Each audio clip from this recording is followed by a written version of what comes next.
Hoy vamos a estudiar el simbolismo. El simbolismo es un movimiento que tiene lugar en la segunda mitad del siglo XIX, que se opone a los valores y costumbres burgueses y contra el modo tradicional de concebir la vida y el arte, dando lugar así a unas corrientes como el dandismo y el malditismo.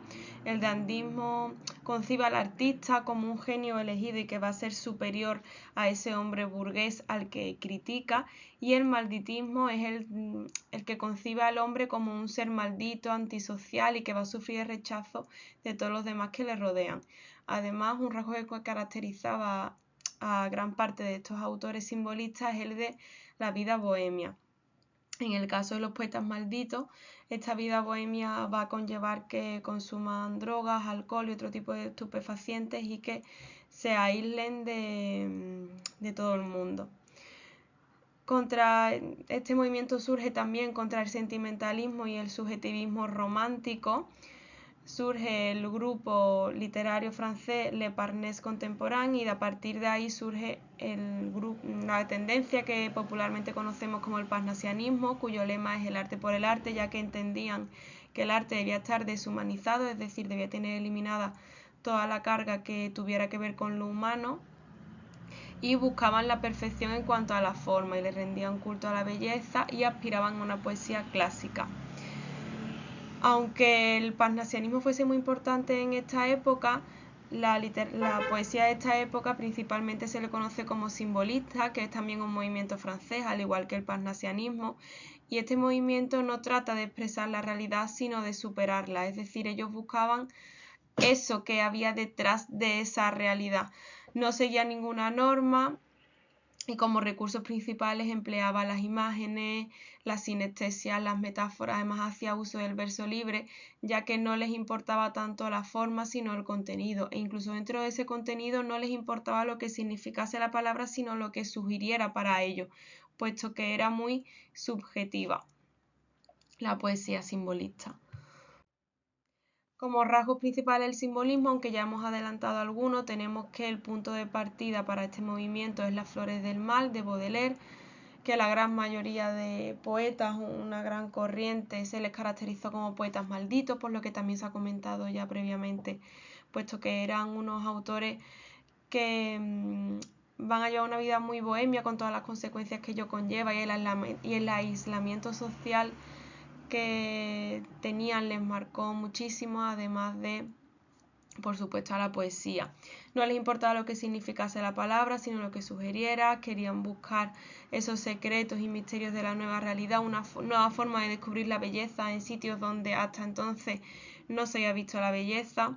No seguían ningún tipo de norma, era una poesía subjetiva, individualista, puesto que para cada uno un objeto podía significar una cosa distinta. Y la realidad, por ejemplo, un pozo para cada uno, pues un pozo puede significar una cosa diferente. Rompieron con el realismo y el naturalismo del siglo precedente y utilizaban como principales figuras pues la metáfora, el símbolo, la sinestesia o el verso libre. Los escritores franceses fueron los más reconocidos. Podemos destacar a Mallarmé, Baudelaire, Verlaine y Rimbaud, respectivamente, desde izquierda a derecha. Mallarmé destacó porque pidió que se destruyeran sus escritos antes de que muriera, y una de sus obras muy famosas es La siesta del fauno, que aborda la historia de unas ninfas que son perseguidas por un fauno. De Baudelaire sabemos que su padre falleció, que su madre se casó con otro hombre y que frecuentaba los prostíbulos hasta el punto de que llegó a contraer algunas enfermedades de transmisión sexual como la sífilis. Aunque tuviese una familia muy desestructurada, después no intentó reconducir su vida, pues como hemos visto, era una persona adicta, frecuentador de prostíbulos, tuvo también un matrimonio tormentoso y a pesar de que fue heredero de una gran fortuna, se endeudó, no logró reencauzar su vida. Y su obra más importante es Las flores del mal, que hemos comentado que es una pues, de las pioneras dentro del mundo del simbolismo. Fue multado por ellas por atentar contra la moral y hubo varios poemas que fueron censurados. Verlaine se enamoró de una prima huérfana, llevó también una vida bohemia aislada, fue alcohólico, y con su ensayo Los poetas malditos es con el que se le empieza a dar nombre a este tipo de poetas. Estuvo un tiempo en la cárcel, como veremos después cuando hablemos de Rimbaud. Se le nombró el príncipe de los poetas y se le dio una pensión para que pudiera vivir los últimos años de su vida, ya que había llevado una vida muy caótica, había estado en la cárcel y tal. Y se cuenta que cuando el coche fúnebre pasó con su cuerpo cerca de una estatua, la estatua rompió su mano en símbolo de que había muerto uno de los grandes escritores del momento. Rimbaud, a pesar de que fue un buen estudiante, estuvo en la cárcel y también era adicto al opio, mantuvo una relación amorosa con Verlaine. Verlaine dejó a su pareja a pesar de que estuviese casado para salir con el joven Rimbaud, con el que se llevaba algunos años. Fue una relación muy tormentosa, en la que incluso Verlaine llegó a disparar a Rimbaud y a herirle en una mano, por motivo por el que Verlaine fue a la cárcel. Y aún así, cuando salió de prisión, Rimbaud volvió con él, aunque finalmente la relación se rompió y Rimbaud se fue a África, donde traficó con armas. Y una de sus obras más importantes es Una temporada en el infierno, que es un extenso poema en prosa. Murió a causa de un tumor bastante joven. De escritores estadounidenses podemos destacar a Whitman y a Emily Dickinson. Whitman nunca tuvo mucho dinero, puesto que era una familia muy numerosa. Fue director de un diario, pero lo dejó porque la línea editorial defendía el esclavismo y él estaba en contra, y aunque intentó luchar contra eso no pudo y prefirió dejar el periódico. Y una de sus obras más importantes es Hojas de hierba. Recoge toda la poesía que el autor escribió hasta el tono de su muerte. Y por último tenemos a Emily Dickinson, que es una joven que destaca por ser muy sensible y por haber sido educada siguiendo la educación calvinista.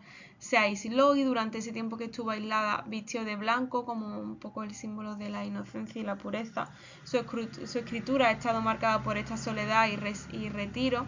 Además, una vez que cuenta que sufrió por amor y que se entregó a Dios a raíz de esto para no volver a sufrir. Publicó solamente 5 poemas en vida y de forma anónima, pero actualmente se le atribuyen 1800 poemas. A continuación tenemos 2 poemas de Baudelaire, Soy un rey y el albatros. El primero de Soy un rey nos habla sobre un rey que es joven, pero que a pesar de ello lleva una vida pues que no le gusta, pues que como podemos ver dice que nada la alegra, que el pueblo está muriendo al pie de su balcón. Entonces, si nos vemos aquí, Baudelaire, a través de la figura de un rey, nos habla sobre el aislamiento que sufre y cómo detesta esa vida burguesa. Después tenemos El albatros, que es también un poema que hace uso del símbolo, que ya hemos visto que es uno de los mecanismos más frecuentes de los autores simbolistas, para hablar también de los poetas. Entonces, como vemos, aquí nos dice que los tripulantes de un barco con los que se está refiriendo a la sociedad se ríe de estos albatros, que los ponen sobre las tablas, que se ríen de ellos. Entonces, si nos vemos, hace una comparación también de ese aislamiento que decimos que sentían estos poetas malditos y simbolistas, haciendo uso de albatros como el poeta y de los tripulantes como lo que es la sociedad en sí, los ciudadanos.